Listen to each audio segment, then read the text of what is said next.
மண்ணச்சநல்லூர் சட்டமன்ற தொகுதிக்கு உட்பட்டு வாழக்கூடிய மக்களுக்கு தான் இந்த பதிவு. அதாவது முன்னாள் சட்டமன்ற உறுப்பினர் என்ன சொல்லியிருக்கிறாரு அப்படின்னா, என்னுடைய மருத்துவமனையில இலவச மருத்துவம். இப்ப கூட ஒரு அறிக்கை விட்டிருக்காரு. நான் மறுபடியும் சட்டமன்ற உறுப்பினர் ஆனா என்னுடைய மீண்டும் இலவச மருத்துவம் தொடரும். சட்டமன்ற ஜெயிச்சா எம்எல்ஏ ஆனாதான் அந்த இலவச மருத்துவம் தொடரும் அப்படின்னு சொல்லி போட்டிருக்காரு. ஜெயிக்கலன்னா பண்ண மாட்டாங்க. பார்க்கணும். இலவச மருத்துவம்னு சொல்லிட்டு உங்களிடம் உங்களுடைய எந்த தொகுதியில வாழ்றீங்கிறத ஐடி ப்ரூஃப் வாங்கிக்கிறாங்க. வாங்கிட்டு உங்களுக்கு 100 ரூபாய்க்கு ட்ரீட்மெண்ட் பார்த்துட்டு அந்த ட்ரீட்மெண்ட்டை காப்பீட்டு திட்டத்துல 10,000 ரூபாயை கிளைம் பண்ணிட்டு போயிடுறாங்க. இதுதான் இலவச மருத்துவமா? சில ரொம்ப கஷ்டப்படுற மக்களுக்குலாம் இது தெரியாது. ஏழைகளா இருக்கும் அப்படின்னு சொல்லிட்டு. சரி, இவரு சட்டமன்ற உறுப்பினரா இந்த முறை போன முறை இருந்தாரு. இந்த முறை வருவாரான்னு தெரியல. உங்களுக்கு இலவச மருத்துவம் கிடைக்குமா? அப்படின்னா நேர்மையான சட்டமன்ற உறுப்பினர் உங்க தொகுதியில 5 ஆண்டு காலம் பணியமர்த்தி அந்த நல்ல ஆட்சி கொடுக்குறேன் அப்படின்னு சொல்லிட்டு இருந்தாருன்னா என்ன பண்ணிருக்கணும்? அரசுக்குட்பட்ட அரசு மருத்துவமனைகளை தரம் உயர்த்தி இருக்கணுமா இல்லையா?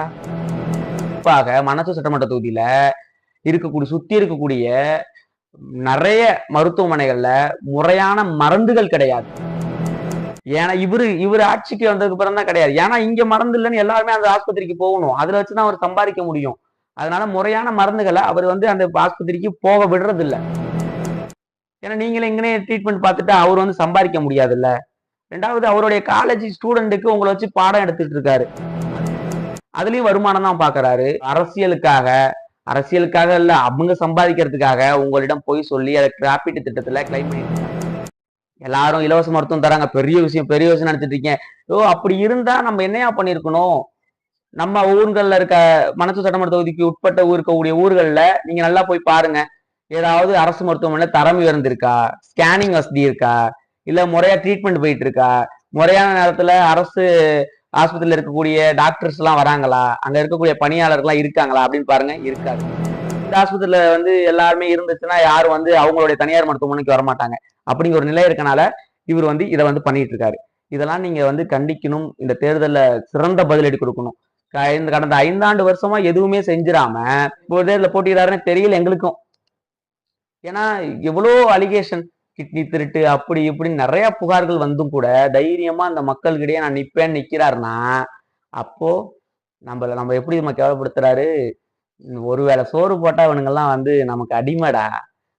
நான் கடந்த 5 ஆண்டு வருஷமா தொகுதிக்கு ஏதாவது நல்லது கெட்டதா வரது கிடையாது, வரமாட்டாரு. அரசு திட்டங்கள்னா அந்த இடத்துல போஸ்ட் கொடுத்துட்டு இதுக்கு நான் தான் காரணம், எல்லாரும் மறுபடியும் ஓட்டு போட்டுருவீங்களா அப்படின்னு சொல்லிட்டு ஓடிடுவாரு. இதுதான் நடந்துகிட்டு இருக்கு.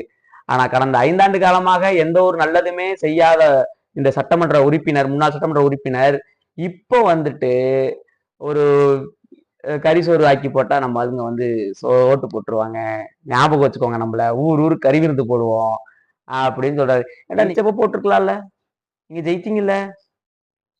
இப்ப கறி விருந்து நீங்க போட்டதே நீங்க ஆட்சிக்கு அமைஞ்ச உடனே அது ஒரு சந்தோஷத்தை கொண்டாடுற மாதிரி போட்டிருக்கலாம்ல.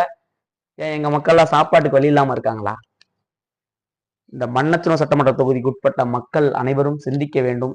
மீண்டும் சிந்திக்காம மறுபடியும் வாக்களிச்சீங்கன்னா அவங்க சொல்றதுதான் அந்த இடத்துல சட்டமாக மாறும். எந்த விதத்திலும் எந்த கட்சிக்கார, அதாவது அதிமுக நிர்வாகின்னு இல்லை, அந்த இடத்துல திமுக நிர்வாகிகளுக்கும் அங்கீகாரம் இல்லாம போயிடும்.